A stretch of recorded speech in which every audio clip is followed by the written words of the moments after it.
Hello everyone, welcome to easy study tricks. आज मैं आपके लिए लाया हूँ एनिशिएंट हिस्ट्री का सबसे इम्पोर्टेंट टॉपिक, जो चीनी यात्रियों का भारत आने का क्रम है, उसका मैं ट्रिक लाया हूँ आपके लिए। ओके, एग्जाम में 1 या 2 नंबर का आपका क्वेश्चन आता है कि चीनी यात्रियों का जो सन है वो कौन से सन में आए थे या उनका क्रम क्या है। यूपीएससी, पीसीएस या रेलवे एसएससी सभी एग्जामों में पूछे जाते हैं 1 नंबर का क्वेश्चन। ओके, तो आसानी से याद नहीं होता, लेकिन अब याद हो जाएगा क्योंकि मैं इस पर ट्रिक बनाया हूँ। ओके, तो वीडियो को पूरा देखिएगा और आपने मेरे चैनल को सब्सक्राइब नहीं किया तो प्लीज़ कर दीजिए। अगर वीडियो अच्छा लगे तब लाइक और शेयर जरूर कीजिए। ओके, तो चलिए वीडियो को स्टार्ट करते हैं। हमारा ट्रिक है चीनी यात्री को फांसी हुई।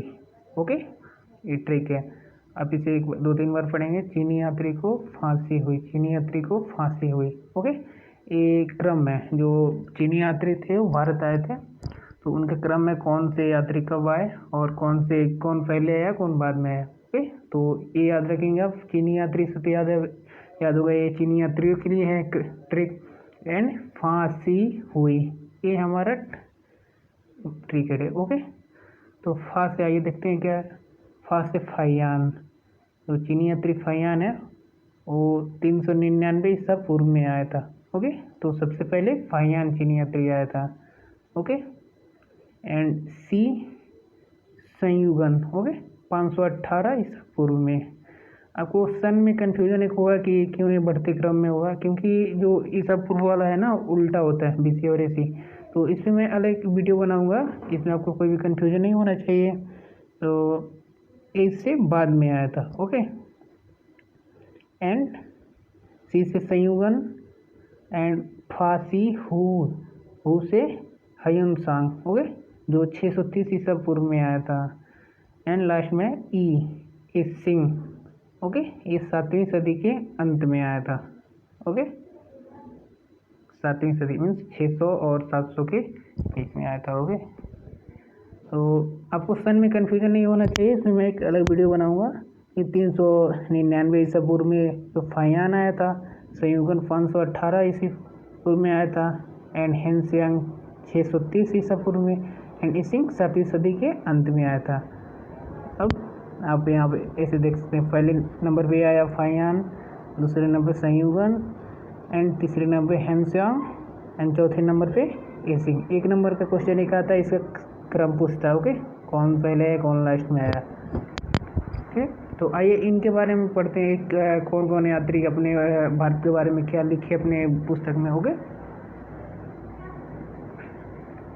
पहले आया कि फाइयान। ओके, फाइयान हमारा चंद्रगुप्त द्वितीय के दरबार में आया था।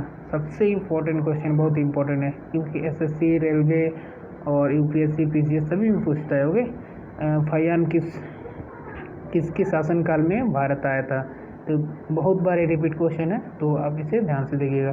फाइयान चंद्रगुप्त द्वितीय के शासनकाल में आया था। ओके, एंड इसे आप ट्रिक से याद कर सकते हैं। अब फाइयान आपको याद है, तो लास्ट में क्या आ रहा है, यान। तो हमारा इसमें चंद्रगुप्त में चंद्र आ रहा है, तो चंद्र में पे हमें जाने के लिए क्या ज़रूरत है, यान। ओके, तो ऐसे आप और जो 3 नाम है उसमें कहीं यान नहीं है। ओके, तो आपको यान से याद आ जाएगा कि चंद्रगुप्त। ओके, चंद्र पर जाने के लिए यान और चंद्र। ओके, तो आपको ऐसे याद आ जाएगा चंद्रगुप्त द्वितीय के। सबसे इम्पोर्टेंट आपका क्वेश्चन आता है, कई बार रिपीट क्वेश्चन है कि फाइयान किसके शासनकाल में भारत आया था। ओके, तो आप चंद्रगुप्त द्वितीय पे ट्रिक करके आ जाएंगे। और या 14 वर्ष तक भारत में रहा, एंड या मध्य प्रदेश पे ज़्यादा अपने पुस्तक में लिखा है। ओके, मध्य प्रदेश की जो जनता थी उसके बारे में लिखा है।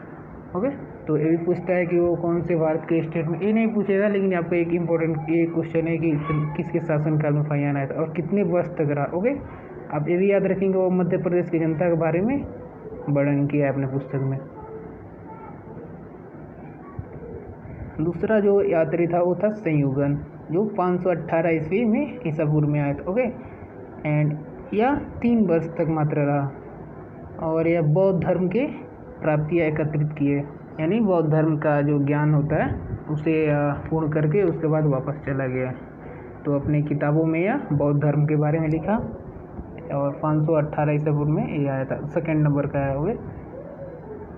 और थर्ड नंबर पे जो आया था वो था ह्वेनसांग 630 ईसा पूर्व में ओके। और यह हर्षवर्धन के शासनकाल में आया था। और इसका सबसे इम्पोर्टेंट ये है कि वो किसके शासनकाल में आया था, तो इसे आप लोग याद रखेंगे ह्वेनसांग। इसका भी स्टार्टिंग ह से है, इसका भी ह से है, तो ऐसे आप ट्रिक से याद कर सकते हैं, ह से हर्षवर्धन ओके। एंड यह 15 वर्ष तक रहा था। यह नालंदा विश्वविद्यालय में जो अपनी पढ़ाई पूरी की थी, देन किया था नालंदा विश्वविद्यालय में। और एक क्वेश्चन पूछे जाते हैं हाई लेवल के जो एग्जाम होते हैं, जैसे यूपीपीसीएस एंड यूपीएससी ओके, जो स्टेट लेवल के क्वेश्चन, उसमें पूछे जाते हैं कि जब ह्वेनसांग जब भारत आया था तो नालंदा विश्वविद्यालय का कुलपति कौन था। कुलपति मतलब आप समझ सकते हो, इस समय जो चेयरमैन होते हैं कॉलेज का या कुछ होते हैं, उस समय का कुलपति थे आचार्य शीलभद्र ओके। तो इसे भी आप देख लेंगे, आचार्य शीलभद्र उस समय के नालंदा विश्वविद्यालय के जो कुलपति थे। उस समय ह्वेनसांग आया था 630 ईसा पूर्व में। और लास्ट जो आया था वो था ईस्ट सिंह, जो 7वीं सदी के अंत में आया था ओके। और ये भी नालंदा विश्वविद्यालय में अध्ययन किया एंड विक्रमशिला विश्वविद्यालय के बारे में अपने पुस्तक में लिखा है।